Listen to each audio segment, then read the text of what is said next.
Hi everyone, Sarah here from Growing Home and Garden, and today I am so excited because I have in my hand with me my 2021 Floret Flower seed order.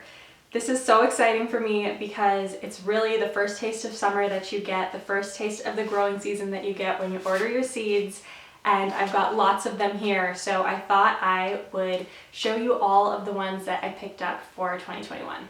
If you haven't heard much about Floret before, Floret is a flower seed company based out of Washington State here in the US, and they have the most gorgeous rows of flowers, the most gorgeous fields of flowers you'll ever see. You actually get a good sneak peek at their farm in the new Magnolia Network series that they have coming out later. There's actually a preview episode available on Discovery Plus right now that I highly recommend you go watch.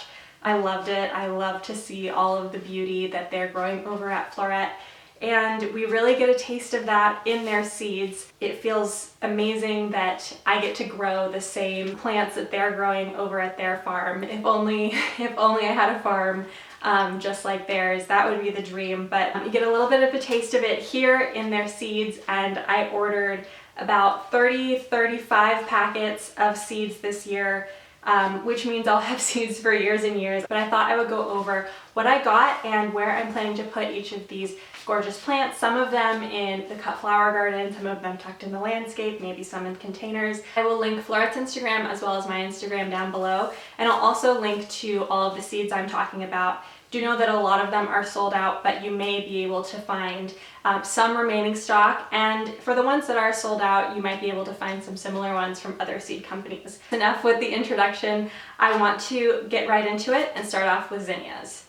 Here are the zinnias that I picked up. I got 5 different varieties. Some things to know about zinnias: they're a really great choice for cut flower gardens because they're quite easy to grow and they grow on fairly long stems, so they're great in bouquets. I have plans to put some in my cut flower garden, and a couple of the varieties are actually on the shorter side for zinnias, and so I feel comfortable sticking them into the landscape as well. Let's start out with the zinnias I'm most looking forward to growing. That is the Little Flower Girl mix, and you'll see from the photos that the Little Flower Girl mix is this really perfect pink color. They're kind of an antique, peachy, apricot pink. It is my perfect pink color, and they grow 30 to 40 inches tall. So this is a variety that I'll probably stick in the cut flower garden, and I can't wait to add them to bouquets that are kind of more muted and really do take that antique-y look on. Next up is the Cinderella Peach. This is another peachy variety, but what really drew me to these is that they have almost a fuzzy interior on the blooms.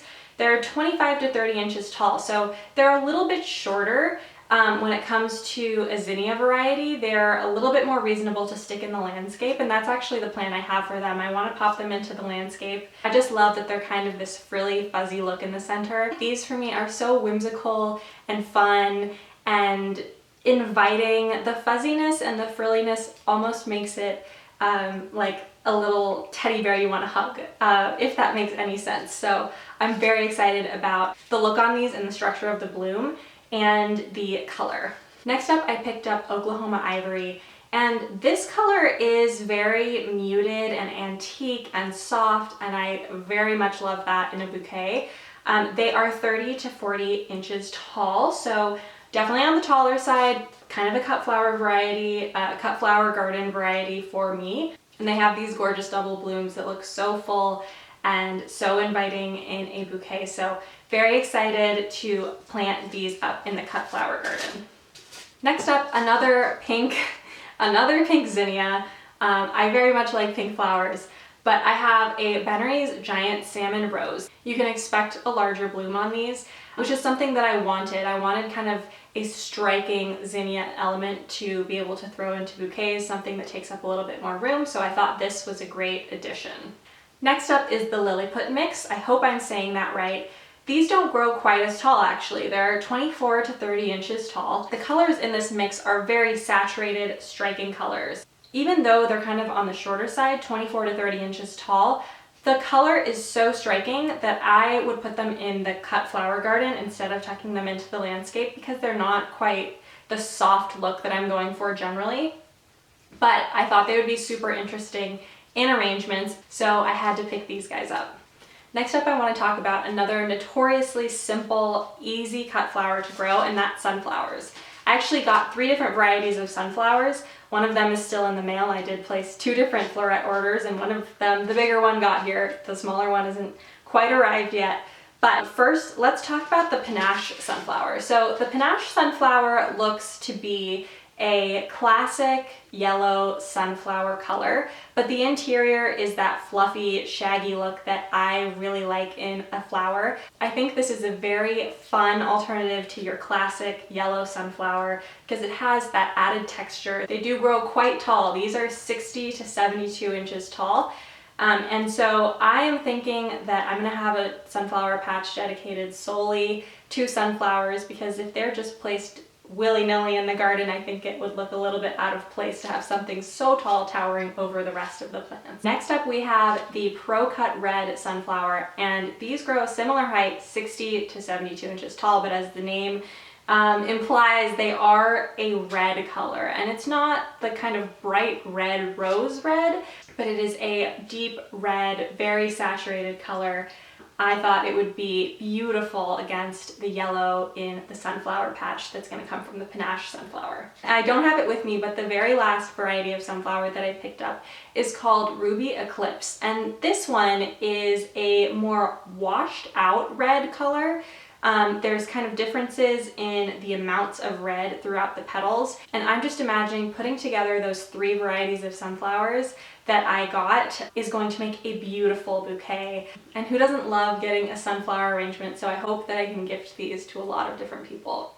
Next up, I want to talk about a kind of flower that's actually very important to me. It has a special place in my heart, and that is the poppy. Here are the 4 that I ended up picking. Let's start out with the breadseed poppies.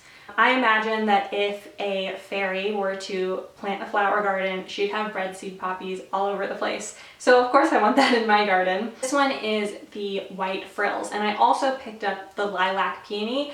I thought these 2 colors were amazing. The white and then the lilac together, I think they would just be beautiful in arrangements and super whimsical. These both grow 36 to 48 inches tall. So I'm planning on putting these in the cut flower garden since they're a little bit taller. They are an 80 to 90 day variety, yep, on both of them, and I can't wait for them to pop up. I think I'll really treasure these. Next, I picked up Iceland poppies, and the color on these I think is just magnificent. It's so sweet. These do not grow very tall. They're 15 to 18 inches tall. The colors on these to me are both elegant, cute, and whimsical. I'm really excited to get these planted, and I'm super happy that they're a reasonable height to be in the landscape. Next up, I got the Pandora Shirley poppies, and I was really taken aback by how beautiful this color was. You won't see this color much throughout my garden, but I think the fact that the color is just so rich and so breathtaking, I think this has the potential of being the star of a lot of arrangements. These grow 36 to 42 inches tall, so they're a taller variety that I'll put in the cut flower garden. I can't wait to see how the darker, rich color on these plays with the rest of the flowers that I picked up. Next is celosia. I'm pretty new to celosia, but when I saw these, I thought that they would look wonderful dried, and I know a lot of people have had success with drying celosia and using them in dried arrangements. I've become a big fan of drying flowers for enjoyment all winter long. I've got some dried hydrangea behind me that I've really enjoyed having around when I don't have fresh flowers on hand, so I'm looking forward to seeing how the celosia performs. So first up for celosia, I have the pink champagne, and this one is a mix of different shapes and sizes. They say that it includes fans, brains, and plumes in shades of champagne, pink, and buttercream. And it is crazy to me that flowers can look so different from one another. Celosia is a great example of that. I mean, a celosia next to a zinnia, they are night and day different, but they're just as beautiful as one another. Super happy to be experimenting with something that looks a little bit different this year. Then I have the Celosia Texas Plume Summer Sherbet Mix. And this is your typical celosia plume, but they'll come up in a variety of different pinks. It's becoming abundantly clear to me that I very much like pink, and I very much like sherbet mixes. This is my second sherbet mix and number 1000 on pinks. So I'm very excited to see how I can use these both fresh and dried, but mostly dried. The last kind of flower I'll talk about today is larkspur. I have one packet here and I have 2 more on the way, and they look like these gorgeous spikes that come out of the flower beds. So I wanted to incorporate that into my garden as well. The variety that I have here is called Smoky Eyes. When I looked at these photos, I just thought they looked so soft and pillowy in the blooms and such a beautiful, muted, soft color. I thought they'd look very good in conjunction with the other kind of colors that I'm going for in the landscape. So they are kind of on the tall side, 36 to 48 inches tall, but as I said, the blooms are in this kind of spike that sticks out of the landscape, and I think it adds really a ton of dimension. I think the height here is really a great bonus to these. I have 2 different kinds of larkspur coming in the mail. One of them is the larkspur Earl Grey, and that one is more of a purple color, a muted purple color, kind of a lavender, and it's the perfect purple color in my opinion. So sticking up out of a flower bed, I think it would be just glorious. And the last one is larkspur Fancy Pink, and these have larger blooms than the other 2 varieties and are the beautiful pink color that I love in a flower. So I'm very much looking forward to having the more white-ish smoky color in the first variety of larkspur that I talked about, the purple color in the Earl Grey variety, and then like a true pink in the Fancy Pink variety. Thank you so much for watching. Believe it or not, that was only half of my Floret Flower seed order for 2021, so I still have a number of seeds to share with you. My dahlia seeds, my pincushion flowers, my straw flowers, basil, bee balm, things like that. I still have to share with you in part 2. So be sure to subscribe so you see part 2 when I post it. Thanks for bearing with me as the sun went down. Don't you just miss summer when there was daylight forever and ever? I certainly do. I can't wait to get all of these seeds started and planted and share with you every step of the way as they grow up. So I will see you in the next video. Thank you so much. Bye-bye.